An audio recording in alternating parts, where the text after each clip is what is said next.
All right, excellent. We are going to get started. Welcome everyone to this very special webinar that we've put together for March, excuse me, for cybersecurity and data privacy for corporations. For those of you who don't know me, I am Dave Clayman. I'm the CEO and co-founder of 12 Points, and I'm honored to be joined by two very distinguished guests today. We have with us today Michael Brown from Adler, Pollock & Sheehan. Mike is a shareholder and office chair in the Boston office of Adler, Pollock & Sheehan. He's a litigator and the member of the firm's cyber and data security practice group. He counsels clients on privacy compliance programs, incident response preparedness and breach response, investigation, notification, and recovery. Mike has almost 20 years of experience in complex business, insurance, construction, class action, and other litigation. He's also a pretty darn good guy, if I do say so myself. And we're also joined by Brian Hill from Black Cloak. Brian is a mission-driven cybersecurity professional with deep knowledge of computer forensics and vast expertise in developing complex cybersecurity vision, strategy, and frameworks. A respected military veteran and former law enforcement professional, Brian has handled over 2,000 criminal cases, including theft of trade secrets and intellectual property, class action lawsuits, homicides, and sexual assault investigations. Currently, Brian serves as the Director of Security Operations Center at Black Cloak. I can tell you Brian and Black Cloak have been a great service to a number of our clients who unfortunately have faced cybersecurity needs over the last few years. So without further ado, I'm going to hand it over to Brian to kick us off today. Yes, good afternoon, everybody. So today I'm going to cover some of the stuff about fortifying your digital footprint. So this is a guide, a strategic personal cybersecurity for those high visibility executives. And more or less, it's going to be a lot of story driven. So here at Black Cloak, we protect digital lives is what we do and what I do on a daily basis.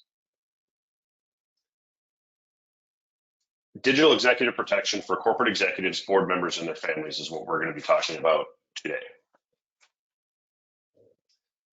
So at work, CISOs have a lot of things under their control. They spend a small fortune on EDR, XDR, anti-malware, virus protection, all these controls in place to prevent phishing attacks, making sure employees don't click on the links they're not supposed to, educating them on all these different attacks to try to get people to do things, whether it's social engineering, falling for any kind of scam, smishing, phishing, whatever you want to call it.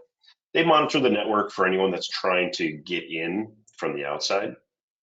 They also take a look at corporate credentials on the dark web, looking in that nefarious area for anything that might be exposed, whether it's passwords, credentials, private information, intellectual property for the actual corporation. And they'll use corporate VPNs or web proxies to help, protect a lot of that data. And then they even have, that bring your own device programs as well. Give me 1 sec. I'm sorry to interrupt. We had someone in the audience who said that they couldn't hear it. Can anyone confirm out there that they can hear? If someone would just type in the chat if they can hear. Okay, I'm getting another person said that they can hear. So Andrew, I'm sorry if you haven't recovered the audio. I'm hearing from multiple people they can hear it. So I'll let Brian restart, but just Andrew will get your recording if for some reason you aren't able to recover the audio. Okay. So BYOD programs, bring your own device, is a great way to help protect the organization. They're able to take your smart devices and segment the corporate information from your personal information, and they set up firewalls, intrusion, prevention systems to make sure that data is not leaving or unwanted data is not coming in. They control all of this information, but as soon as an executive goes home, those controls are gone. They're meaningless. If they forward an email to their personal email so they can access it on a personal device at home, a lot of these controls that we talk about at work are gone. And so some of the stories I'm going to dive into talk about exactly why organizations need to take a look at executive protection, not just for the executives themselves, but also their family. As we harden our executives with these things, looking for dark web monitoring, data broker removal, for example. As we do that, the threat actors are going to start to branch out and try to get other easy targets. You can look back at the Target breach in, I believe it was 2014, somewhere around there. Being from Minnesota and in law enforcement, working that investigation, they didn't go after Target because Target, all this stuff that I listed out here on this slide, Target has a robust infrastructure. They were hardened against a lot of these attacks. The threat actors know that, so they go after the easy target. They went after the HVAC company, and that was their way in. It's that low-hanging fruit principle, the easy targets. So as we harden our executives, we have to think about branching out, and we'll talk more about that in the coming slides. So attack on our lives and your clients' lives are all over the internet. These are just four, examples, and I could go on and on about all these different attacks because again, they're going after your personal lives, not the corporate side. They're going where we don't have a lot of these safeguards in place, whether it's LastPass or Twilio, right? They went after people at home to then get into the infrastructure. So the home is truly the new battleground. It is an easy target for a lot of these threat actors. Since this is a webinar, I can't see everyone's hands, but typically, I always ask the question, really think about this, when was the last time you changed your home Wi-Fi password? And most people think, well, probably never, 10 years, the last time they set up their router. And so the next question then is, how well do you trust your neighbors? How well do you know your neighbors? That sometimes can become key because if you live next door to somebody long enough and you have, the ability to watch YouTube videos, you can, given time, eventually get into your neighbor's Wi-Fi. One of the first cases I worked as, in cyber and forensics was a case in, one of our small towns where two neighbors, to make a long story short, two neighbors for whatever reason didn't really get along. They lived next door to each other for several months had passed, and all of a sudden, one of the neighbors started getting threatening emails to his work, placed with a lot of illicit, illegal content and threatening political figures as well. And when they initially investigated that case for that individual, all the records came back to his house, meaning it looked like he was sending these emails to himself, to workers, to his boss, everybody at the place of employment. We then get the case. I'm looking at it. We take a look at his home router, and sure enough, there's one device that we cannot account for in his home network, and it's secured. Nice long password, you name it. There's one device though that's connected that he didn't recognize. It was a rogue device. So we then asked the neighbor, like, well, is there any, or we asked the victim, who in your neighborhood would have a beef against you that would do this, that would log into your internet and cause all of this havoc? And he mentions, hey, about 9 months ago, we had a run-in with our neighbor and we called the cops, and he hasn't really talked to me since, but that's the only thing he could think of. So then we set up surveillance equipment in the area looking for different kinds of traffic. Sure enough, that neighbor accessed an email account or a bank account, I don't remember which, but either way, it gave us enough to know that yes, it was the neighbor's device that was logged in to this router. When we did the search warrant at his house, he had every neighbor within a couple block radius, all of their Wi-Fi and their passwords, and he had sniffing devices set up with like a Pringles can so he could get a clear, longer distance signal to then hack into all of his neighbors' Wi-Fis. And also was stealing neighbors' mail that we found as well. And so this guy had every program you could imagine, and he lived right next door. Nobody had any clue to it at all until he started to threaten political figures and send all of this, wrong information. And he ended up getting sentenced to a lengthy federal sentence, but it really serves the purpose of making sure your home Wi-Fi is protected and changing that password, just like we do on our bank accounts, our email, anything else. Our Wi-Fi should be one of those things that we check on a regular basis. Because this is a growing problem for CISOs and anyone managing executives. One thing I've noticed in our security operations center is that when we bring on an executive onto our platform, for example, 39% of those devices are compromised. They have unwanted programs or malware, or their home itself has open access to their cameras and IT networks. And so these attacks are constant, whether it's email, malware at home, exposure of your private information that they use to go after you and your family. We're seeing that on a constant basis. These are a lot of independent reports as well.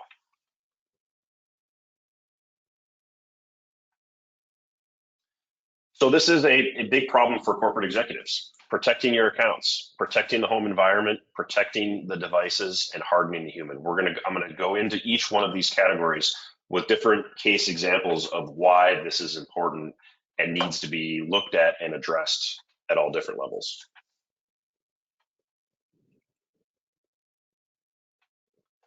So protecting accounts. This is an executive who had an annual report in his personal email. It was a draft of an annual report in his personal email. This was a case of he wanted to look at it on his iPad that wasn't connected to the corporate environment. So he forwarded the email of the annual report to his personal email so he could access it on a personal device. In that annual report had all sorts of different information that eventually was leaked out, and they discovered it because stock trades were being made in advance of a huge company announcement. They did an external investigation. They figured out that on his personal email, somebody was inside his personal email because there was no multi-factor authentication on it.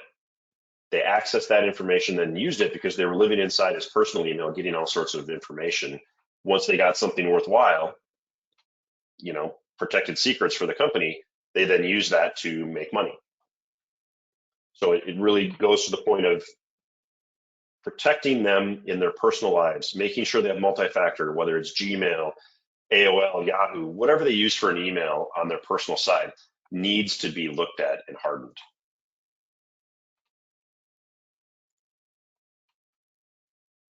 Protecting the home. A bank CEO with physical security and potentially family kidnapping risks.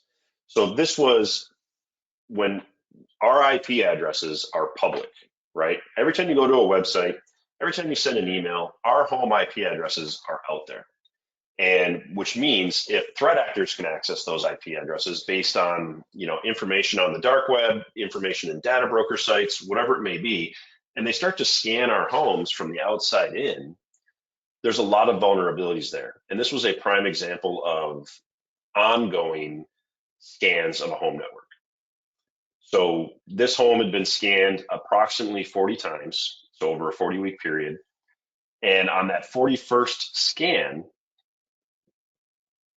we were able to get in by performing a penetration test. We gained access to all the cameras in the house, the alarm panel, DVR, the hot, temperature on the hot tub, for example, all the home automation, everything was connected in this home, all access.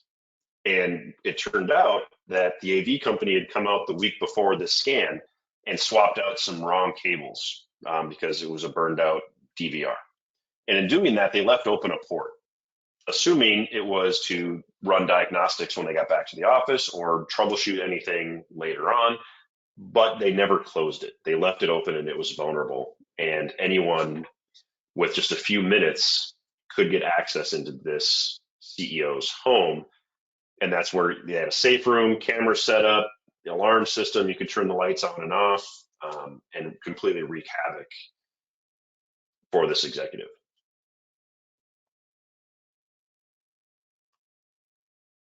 So protecting devices too. We have these great, bring your own device policies, but then it usually ends there, right? we don't think about some of the information that could be obtained. This corporate CEO was traveling internationally, staying at a high-end hotel.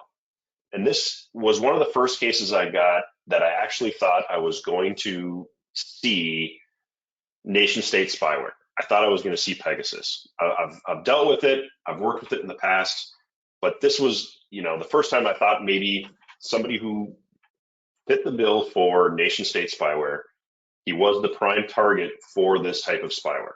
And the level of information they had pointed to exactly that, Pegasus software.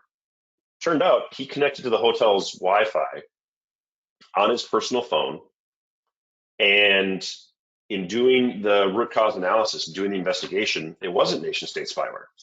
It was malware that was deployed via his device while he was connected to that Wi-Fi. So it was a man-in-the-middle attack or an on-path attack. So they were getting all of the information in between his device and his wife. So anytime they logged into a bank account, when they logged into email, the threat actors were getting all of that information, and they were able to obtain enough that they didn't start their attack until the executive was on the plane on the way home. So you're on limited Wi-Fi for hours coming back from the Middle East to stateside. And that's when they started to log into bank accounts, transferring money, opening up new accounts. So the damage was already done by the time they landed here in the US. And making sure, getting all new devices, setting them up securely. Now he's able to travel in that confidence because he's locked down. He's now educated with what to do, setting up VPNs, all of that fun stuff to protect his personal devices. And then there's the human factors, right? We can do all of this, email hardening, setting up multi-factor authentication, making sure we're using VPNs and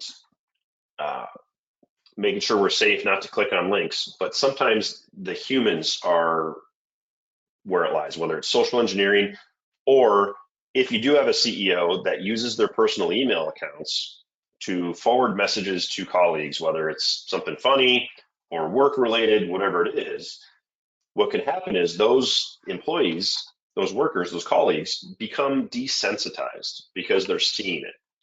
And so cyber criminals, these threat actors, are going to go out and register domains that are very similar. It's called typo squatting. They'll change one little letter to make it look the same. They'll use, if it's an I, they'll use like an L to kind of hide it, is the one I see the most often.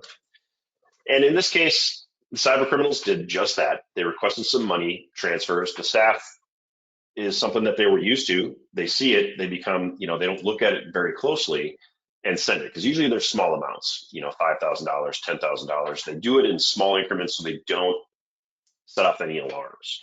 And a lot of times what will happen is they'll do those small amounts.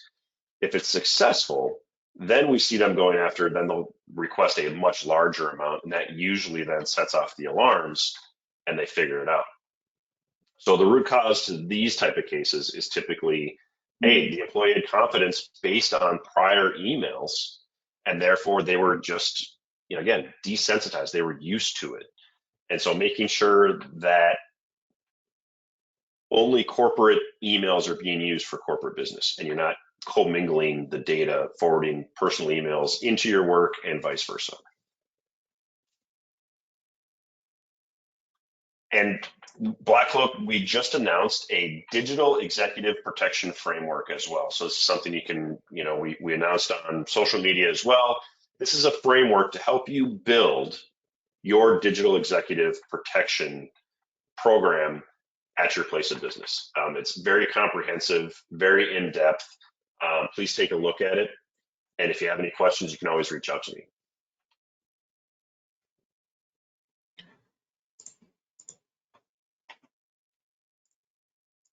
Okay.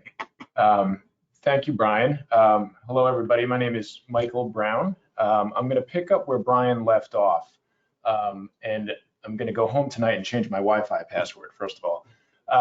So a little bit about me. I'm an attorney at Adler, Pollack & Sheehan here in Boston. I'm a litigator by training, but a few years ago, we started having a lot of clients come to us asking about cybersecurity issues.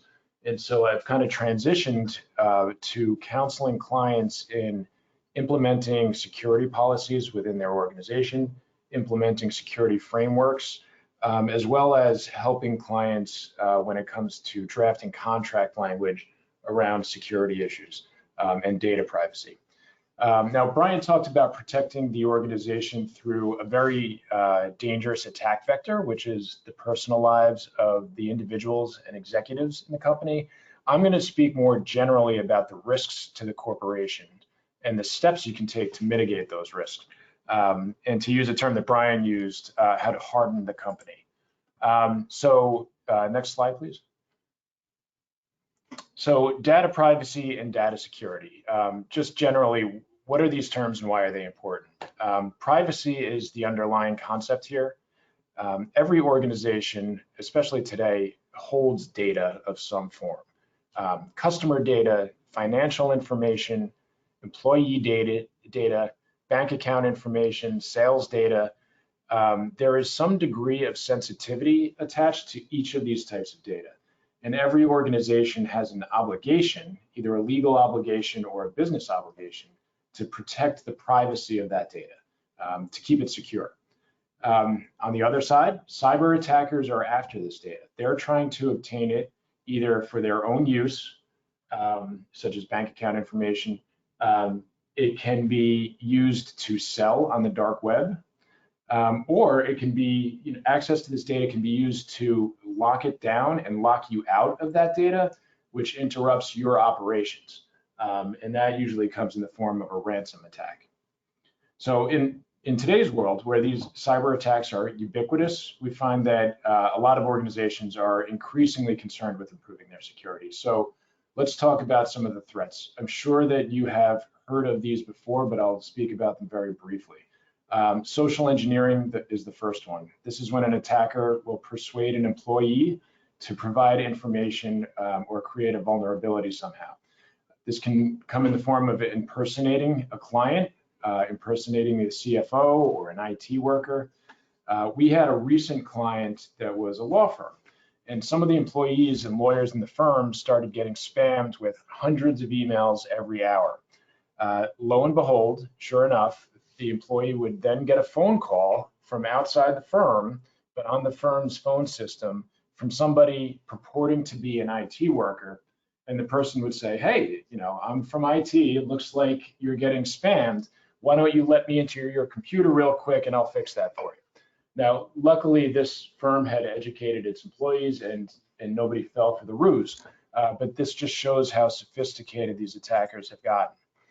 Phishing is related to this. This involves a communication that's designed to trick a user into believing they should provide a password or an account number or a wire number or something like that. Malware is another word for malicious computer code, and attackers are trying to get that code into your network. This often results in a ransom situation where the attacker will lock the company out of the data and try to extort a payment. These are increasingly common. Unintended threats is something that you may not be aware of. This is the equivalent of an own goal. You may or may not know that there are regulations governing what type of information a company can obtain about visitors to the company's website. So a lot of companies or advertising companies will track cookies on the website. But if the company is collecting more information than it is allowed to by regulation, the company could be exposed to regulatory liability or even, in some cases, a class action lawsuit. Unauthorized access, this is pretty obvious. This just means access gained to your computer system through criminal behavior. Usually involves fraud, obtaining credentials somehow, and accessing financial information. So now that we've gone through those, let's talk about the risks. What are the specific risks to the company? We'll start at the bottom, regulatory risks.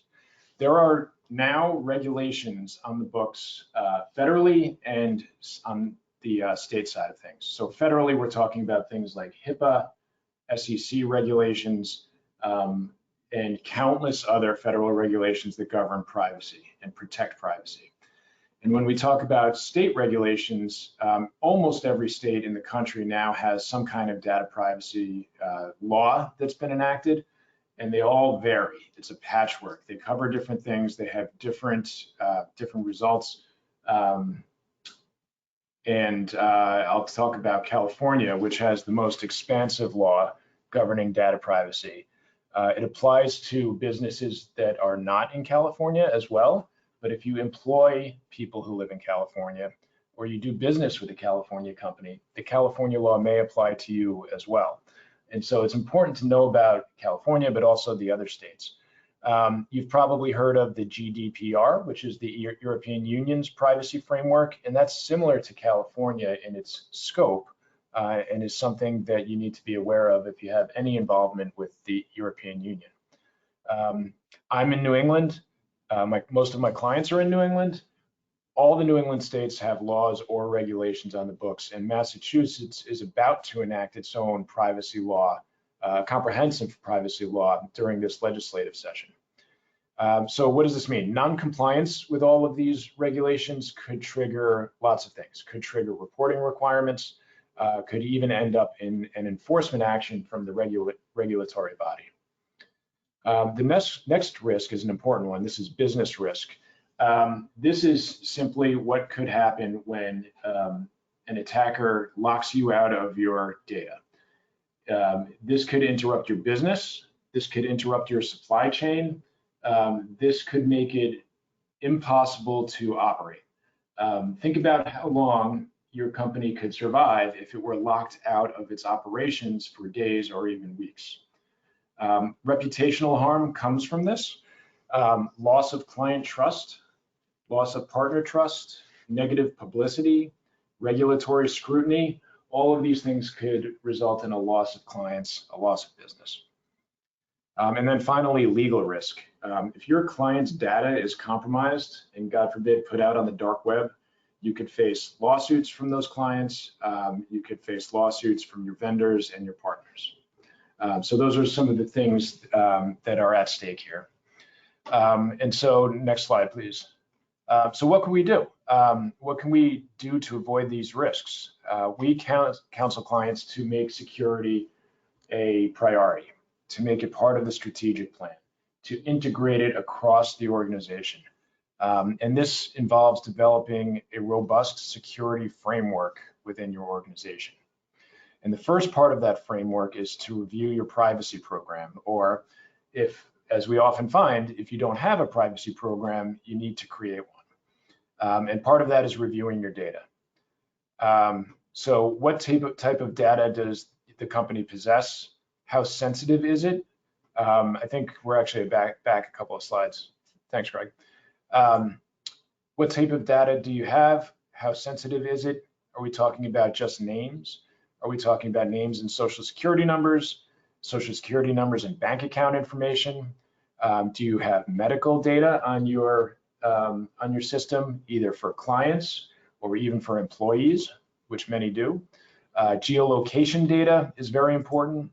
Each of these has its own risk profile to the company and could trigger different regulations. Is any of the data that you have covered by a state or federal privacy law? Where is the data stored? What are the risks associated with failing to secure it? Now, part of dealing with all of this and answering these questions is certainly technical in nature, and it's something that should include your IT department and your partners. But I believe a large part of this is organizational. It has to come from the top down. It has to be part of the fabric of the company. You want to look at your data retention policies. How long do you store sensitive data, and how do you dispose of it?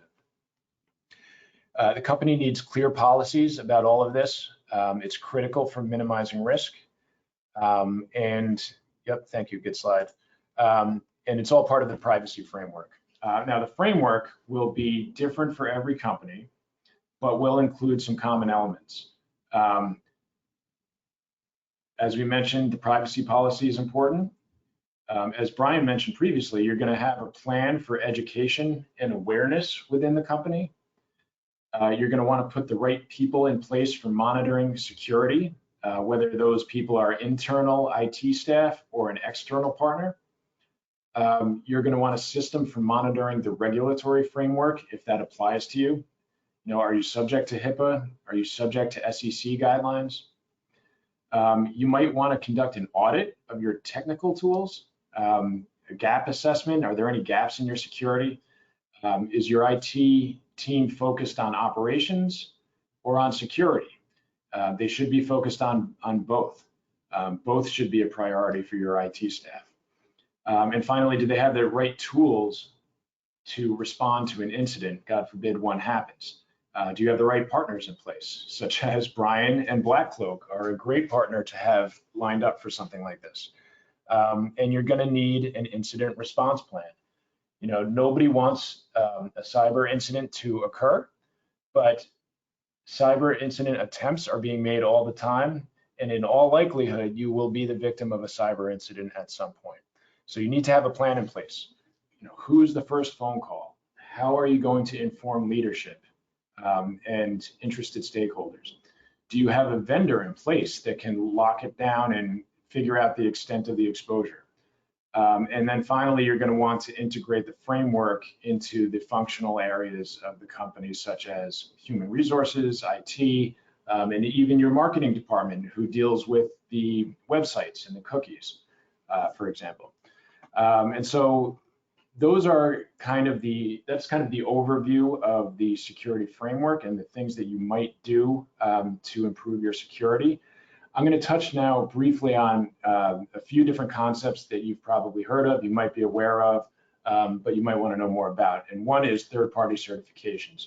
So you've probably all heard about ISO certifications in the NIST framework. If you haven't, these are third-party resources. Lots of companies use these to improve their security profile. There are certainly differences between the two. There are a lot of overlap between the two, and there are other third-party resources out there. These are kind of just the two most well-known.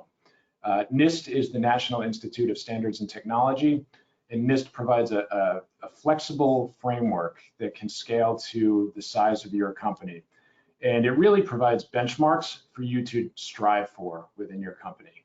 You know, it will demonstrate what good practices are and provides benchmarks that you can work towards. So those guidelines are not mandatory. ISO is a certification that you can get. It's international in nature. And to be certified by ISO, you need to meet certain standards before you can get a certificate. It's harder to achieve, but if you can somehow get an ISO certification, you can go and show that to all your clients and partners and be proud of it. So I'll leave those there, but both are things you could consider if you're looking to improve your security. Next up is vendor management. I personally think this one is super important. You know, companies today don't operate in isolation. Everybody shares data with other companies, your partners, your vendors, and depending on the situation, you may be responsible for your vendor's security. Do you hire an external company to do your HR processing? Are you in manufacturing? Are you part of a supply chain? Do you do marketing? Do you hire an advertising agency that puts marketing tools on your website to figure out who's coming to your website? Those are all vendors, and you could be responsible if any of those partners make a misstep. So you need to have a vendor management program in place that includes a way of vetting potential vendors and staying on top of them. You're going to want to examine, look at the contracts, examine the allocation of responsibility, the allocation of risk in the contracts, who's responsible if something happens. And you're going to want a vetting process. What is their reputation for security? What is their financial condition? Do they have insurance in place in case something happens? Do they implement security controls? Do you have audit rights over your vendors so you can see what they're doing with the data and make sure they're not violating any regulations? So developing a vendor management program is critical, I think. And that includes your vendor contracts. Next up is insurance. I'm sure cyber insurance is something that you have all considered and are aware of. it's very important to review cyber coverage with your broker around renewal time. It's a constantly evolving landscape. The scope of coverage is always changing. Right now, in early 2025, the market for cyber policies is softening, especially for mid-sized businesses. Premiums are coming down steadily, which is an opportunity to either expand the scope of your coverage or obtain higher limits or benefit in some other way. We're seeing this especially with mid-sized businesses, and we think this is going to be the cheapest insurance year for cyber coverage in the last 5 or 6 years. The scope of coverage is also changing. Instead of just reimbursing companies when cyber incidents happen, a lot of carriers are now offering combo packages. They will also provide tools for you to deal with cyber incidents, such as tech assistance, forensic analysis, ransomware experts, lawyers for sure. So when it comes to renewal time, get in touch with your broker, develop a story about your security controls, tell the carriers all about the tools you've implemented to improve your security, demonstrate how you're a security-minded company. These will all help with your premiums and expand your scope of coverage. Next up, this is a self-pitch, but we also believe it's very important to have a lawyer involved in the process. Now, obviously, in the case of a breach, you definitely want to have an attorney advising the company. You're going to have issues dealing with the risk of liability to clients and customers. You're going to want an analysis of whether a class action could be likely. You're going to want somebody to look at the language in your vendor contracts to make sure that you understand the allocation of liability, and also make sure that one of your vendors shouldn't be held responsible for this or didn't violate something that ended up in this breach. And you're also going to want to think about regulatory concerns. Do you need to notify the Attorney General of a specific state based on that state's security laws? But we also think it's important to have a lawyer involved, not just after a breach, but during the implementation of the security framework that we just discussed. As you go through that process, there are countless decisions that will have to be made, and they all have legal implications. So you're going to want somebody to advise on those, to be able to construct the appropriate contract language, to be able to draft the policies, the HR policies, the security policies, and perhaps most important, you're going to want all of that to be covered by the attorney-client privilege. God forbid there's an incident and there's a subsequent lawsuit that results from the incident. Any of the company's decisions around security could be the subject of discovery in that lawsuit. And so you want the privilege to apply to protect the internal communications that happen within your company. And then finally, the moral of the story is get used to change. This is what I've just discussed is a super broad survey of what companies are facing. Obviously, creating a robust security environment is ambitious. It doesn't happen overnight. Huge companies devote dozens of people to dealing with these issues, and they still can't reach 100% security. So it's daunting, but small and mid-sized businesses can do it too. Nothing is perfect because the landscape is constantly changing. AI is making the attackers more sophisticated and increasing the scope of what they're able to do. But the key part is making it part of your strategic plan, getting the right team in place. You slowly start working towards improved security. You get up to speed, you get the right partners and insurance in place, and you're off and running. So that's all I have today. Thank you very much for listening to Brian and me. I think we have a few minutes for questions if anybody online has them. We do indeed. And Michael, Brian, thank you very much. Although I will say I really wish we were running that webinar on Tuesday for April Fool's Day and that all of this wasn't the case. We felt more like Halloween than April Fool's Day. There's definitely some scary stuff going on in there in the world. I think your points about training up your people, making sure you're protected, super important. We just don't know how smart the criminals are out there. And there's a lot of bad people trying to do a lot of bad things. So thank you both for being there to help educate us and to help protect us when those issues arise.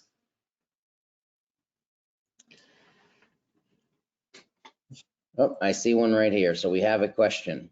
It says, Michael, I've been advised the first person to call in the event of an attack is my attorney, even before the insurance company, reason being the insurance company is interested in themselves more than my company. Your thoughts? I mean, I'm an attorney, so my thoughts are always call your attorney first. Your attorney can act as an intermediary between you and your insurance company. I think that whether or not your insurance company is always thinking of itself first can be true. I certainly have seen instances where that is true. I also have seen instances where the insurance company will be a little late in getting back to you because they're busy and they're not like your lawyer who's working 24/7. However, I will also say that that's pretty rare. Most insurance companies have a team in place to deal with these things, and they'll get things running pretty quickly.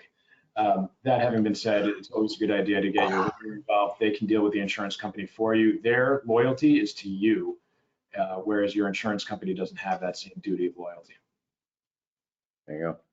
Brian, any add-ins from your perspective on that? Oh, absolutely. Getting in touch with your attorney because they can give you other advice besides what the insurance company is going to do as well. So they can make sure that you're protecting other areas, not just what was compromised. Great. Awesome. All right. Not seeing any other questions. I want to be respectful of everyone's time. We appreciate your time today. We hope this was valuable. Thank you again, Michael and Brian. Great resources. Nope, that was just a thank you for that question. Oh, yep, more thank yous. All right, so thank you all for your time. These are great resources. Their contact information was in the deck. If you were here, you will get a recording in the next couple days, and it will have all their contact information included, as well as I believe, Brian, that the link to that new resource that you just released, correct? Correct. Yes, there'll be a link there to access that digital executive protection framework. Awesome. Excellent. Thank you all for attending. We look forward to seeing you in April. And thank you again, Michael and Brian, for being here with us. Thank you. Thank you, Dave. Take care all.